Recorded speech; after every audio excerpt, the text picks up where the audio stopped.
nos habitudes de recevoir des invités à cette table, mais il était important qu'on le reçoive puisque nous sommes à San Pedro, c'est de San Pedro que nous émettons.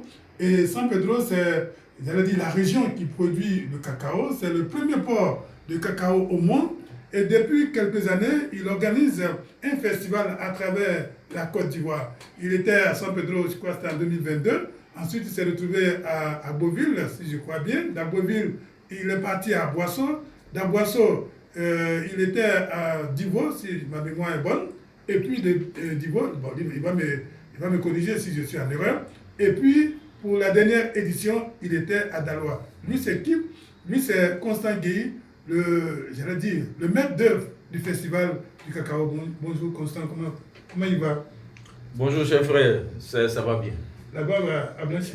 Oui, on réfléchit beaucoup. Oui, voilà, on est dans la conception, donc voilà, puis c'est le temps qui passe. Je suis très heureux, content de te revoir depuis, ça fait maintenant 3 ans. 3 ans. Depuis 2022, on a organisé donc, la 3e édition du Cacao Festival International ici à San Pedro, et les choses se sont, on va dire, plus ou moins bien passées. Donc je suis content de retrouver encore mon frère et Sud-Ouest. Alors, qu'est-ce qui vous amène ici à San Pedro, 3 ans après? Je suis là dans le cadre d'une série de reportages qu'on est en train de faire pour une émission innovante qui arrive, qu'on appelle Planète Cacao. Tu vois que je suis toujours resté dans le cacao, donc je continue. Donc après le festival, on s'est dit qu'il y avait un besoin de communication sur la filière. Donc notre truc, c'est vraiment développer l'attractivité de la filière par la communication, mettre en valeur les acteurs de la filière et tout ça. Alors donc on s'est dit, le festival il est tournant, c'est une fois annuellement et tout ça, donc entre temps qu'est-ce qu'on fait pour la filière?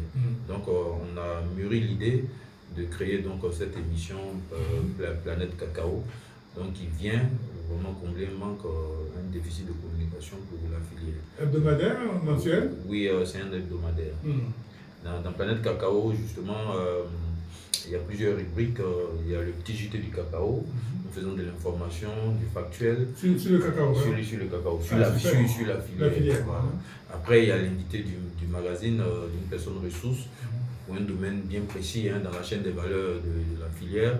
Ensuite, nous avons Secret des Cabos, toutes les petites astuces sur le cacao. Comment casser le cabos, comment le sécher, tout ça? Est-ce que tu savais que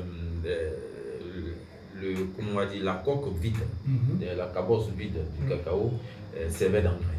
Oui, non seulement d'engrais, mais ça pourrait servir aussi de charbon. Voilà, de charbon et tout ça, de potasse et tout ça. Alors, donc, c'est ces petites informations que nous donnons à travers la rubrique Secret des Cabos. Et puis, il y a l'ami du producteur, où nous permettons à tous ceux qui ont des solutions intéressantes pour la filière, pour le développement de la filière, de venir présenter ces solutions.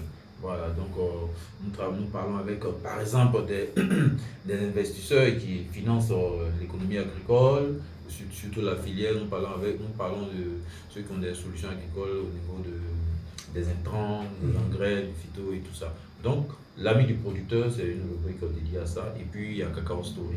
Cacao Story, on fait le parcours d'une personnalité jugée mérite dans la filière, qui a fait vraiment un parcours exemplaire qu'on essaye de mettre en valeur. Bref, c'est tout ce cocktail qu'on appelle Planète Cacao et qui arrive bientôt, voilà, sur notre chaîne YouTube. D'accord, donc vous êtes en train de faire ce qu'on appelle des mises en boîte. Oui.